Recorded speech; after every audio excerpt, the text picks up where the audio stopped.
pasien VIP telah dibawa ke ruangan operasi.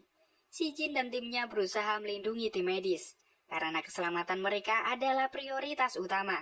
Namun tindakan si Jin tampaknya membuat ketar-ketir para atasan. Byung-soo sangat marah dengan si Jin yang tak menggubris perintahnya. Operasi telah dilakukan, namun keadaan semakin genting karena tekanan darah rendah. Setelah berusaha semaksimal mungkin, akhirnya operasi berhasil dilakukan dengan lancar.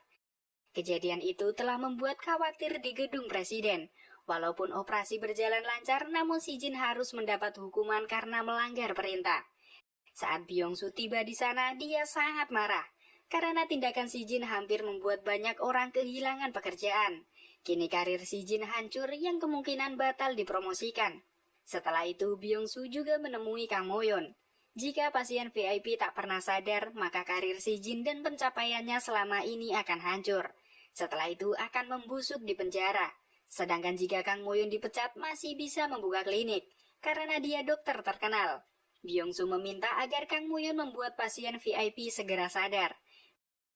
Byung-soo memerintahkan Sersan Choi untuk mengambil komando di sana, karena Dayong harus kembali ke Korea. Sebelum pergi, Dayong berpamitan dengan si Jin. Menurutnya semua perintah atasannya adalah benar, dan itu adalah perintah terhormat. Dayong melapor ke si Jin untuk kembali ke Korea. Dayong juga memberikan waktu Kang Mo-yeon untuk bisa mengunjungi si Jin. Dari luar, Kang Mo-yeon meminta maaf karena pasien VIP belum sadar. Dia merasa si Jin tak perlu melanggar perintah. Namun si Jin tak bisa mengabaikannya. Dia akan melindungi anak-anak, wanita cantik, dan orang tua. Dalam situasi itu ada 2 poin dalam prinsipnya, yaitu orang tua dan wanita cantik. Keadaan yang begitu berat membuat Kang Mo-yeon menangis.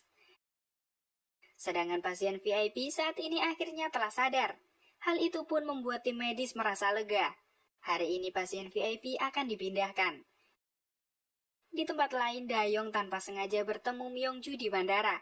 Karena Dayong hendak kembali ke Korea membuat Myung-ju sangat marah. Dia kesal karena Dayong yang terus menghindarinya. Namun bagaimanapun juga Dayong harus pergi. Saat itu Myung-ju mencoba menahan Dayong. Seketika Dayong memeluknya dan meminta Myung-ju untuk menjaga diri baik-baik. Myung-ju ingat bahwa Dayong sangat baik kepada wanita lain. Tapi kenapa tidak dengannya? Dia teringat saat diajak Dayon mendatangi pernikahan mantannya. Tujuan datang ke pernikahan itu bukan untuk balas dendam, namun ingin memberikan support dengan membuktikan bahwa telah mempunyai pasangan, agar si mantan bisa hidup bahagia tanpa merasa bersalah. Setelah itu, Myung-ju kembali mengingatkan agar Dayong mengaku pacar Myung-ju. Seiring berjalannya waktu, para militer mulai berimajinasi yang menjadikan rumor Myung-ju telah tidur dengan Dayong. Hal itu pun membuat Myung-ju kesal. Saat ini jenderal telah menerima panggilan dari Blue House yang memberitahukan bahwa Presiden Liga Arab mengirim permintaan untuk melupakan operasi sebelumnya dan menganggap tak pernah terjadi apapun. Untuk masalah si Jin dihukum atau tidak itu terserah pihak militer. Akhirnya jenderal akan menghapus catatan si Jin namun akan tetap mendapat hukuman. Sebuah pesta tahu dilakukan demi menyambut si Jin yang sudah dibebaskan. Kang Mo-yeon juga sempat berterima kasih kepada si Jin yang sudah percaya dengannya. Tak lama kemudian mereka dijemput pengawal Presiden Liga Arab. Si Jin dan Kang Mo-yeon diundang untuk datang ke kediamannya. Sebagai tanda terima kasih mereka diberi hadiah sebuah kartu. Kartu itu dapat menyelamatkan mereka dalam situasi apapun saat di area Arab. Untuk memastikannya, si Jin menggunakan kartunya untuk membawa mobil seharian. Kang Mo-yeon sangat menyayangkan permintaan si Jin yang sia-sia. Dia merasa seharusnya menukar kartu dengan sesuatu yang lebih berharga. Si Jin berencana menggunakan mobil untuk berkencan dengan Kang Mo-yeon. Namun di tengah kencan, si Jin mendapat telepon yang mengharuskan untuk pergi. Kang Mo-yeon sempat kesal karena setiap kencan pasti harus ditinggal. Singkat cerita, Kang Mo-yeon kekeh ingin ikut dengan si Jin. Sebuah pemakaman dilakukan. Dia adalah salah satu rekan si Jin saat menjadi pasukan khusus. Saat itu Argus adalah kapten tim itu. Argus juga hadir di pemakaman namun dia hanya melihat dari luar. Hari ini si Jin mendapat hukuman dari Komite Kedisiplinan karena tragedi operasi pasien VIP yang dianggap telah melanggar perintah. Gaji si Jin akan dikurangi selama 3 bulan dan akan dikeluarkan dari kandidat promosi pemimpin skuadron. Setelah itu si Jin tanpa sengaja bertemu Myung-ju. Saat mengobrol, tiba-tiba si Jin melihat Kang Moyon. Kang Moyon melakukan protes kepada Byung-su karena si Jin yang masih mendapat hukuman. Kang Moyon berniat akan bertanggung jawab. Namun setelah mengetahui hukuman si Jin, Kang Moyon tak bisa melakukan apapun. Tak lama kemudian si Jin ada di sana dan segera membawa Kang Moyon untuk pergi.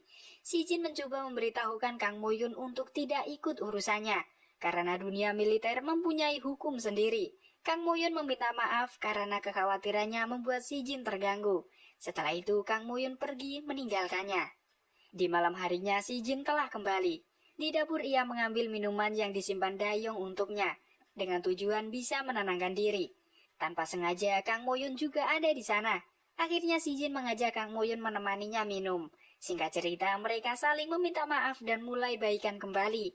Saat itu si Jin menjadi tak mau minum dan mempunyai cara lain dengan mencium Kang Moyon.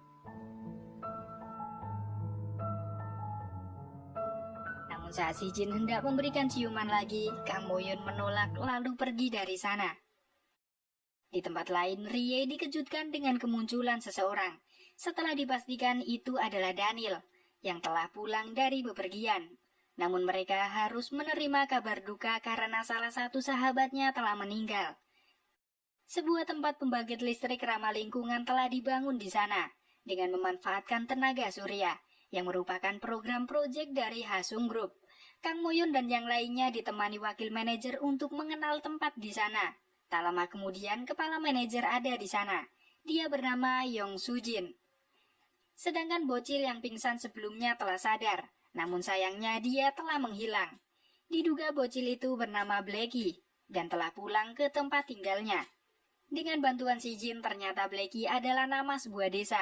Akhirnya Kang Moyon dan si Jin akan mengunjungi desa tersebut. Di dalam perjalanannya, si Jin sempat membahas tentang kejadian semalam. Namun Kang Moyon tak mau membahasnya. Saat ini dia bingung dan akan terus menghindar sampai pikirannya kembali tenang. Singkat cerita, mereka telah tiba di tempat tujuan. Kang Moyon sempat memberikan obat kepada warga yang membutuhkan. Sedangkan Myungju telah mendapat laporan kegiatan Dayong selama di Korea. Bawahannya telah mencatat semuanya. Namun sialnya itu ketahuan Dayong. Dayong sempat marah dan memberikan hukuman, walaupun sebenarnya itu membuatnya tersenyum. Di tempat lain, si Jin tanpa sengaja melihat penyelundup sebelumnya telah berkeliaran di kota. Akhirnya si Jin meminta Kang Moyon pergi ke toko Daniel dan pulang sendiri, dengan alasan dia harus ke Taebak. Akhirnya Kang Moyon bertemu dengan Daniel. Daniel akan meminjamkan mobilnya untuk Kang Moyon.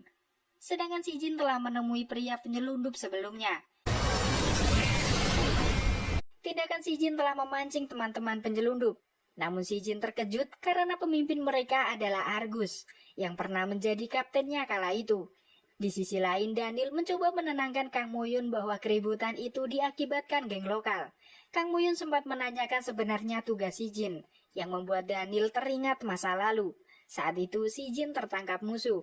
Pasukan Korea telah datang untuk menyelamatkannya. Walaupun keadaan mendesak, si Jin tetap menyelamatkan kapten tim Delta. Namun saat hendak pergi, salah satu rekan harus tertembak. Saat ini si Jin mencoba menanyakan apa yang terjadi dengan Argus. Argus melakukan itu tentunya demi uang. Akhirnya si Jin menyuruh mereka pergi dan jangan pernah muncul di hadapannya. Sedangkan Kang Moyon telah mengetahui tugas si Jin yang sebenarnya. Itu membuatnya tak fokus saat menyetir, yang hampir saja dia menabrak truk. Namun harus keluar dari jalur dan hampir jatuh dari tebing. Saat itu si Jin telah menghubunginya. Kang Moyon memberitahukan keadaan yang ia alami. Kang Moyon sangat takut yang membuatnya merekam suaranya sebagai wasiat. Tak lama kemudian si Jin ada di sana. Namun si Jin malah menjatuhkan mobil itu ke air. Setelah kejadian itu, Kang Moyon marah dan menganggap si Jin sudah gila. Di tempat lain, Yongsu telah menukar berlian dengan uang kepada Argus. Argus meminta barangnya lagi dalam tempo 1 minggu. Sedangkan saat ini Kang Moyon mencoba bertanya apakah benar si Jin yang menyelamatkan prajurit Rian. Yang tak lain itu adalah Argus.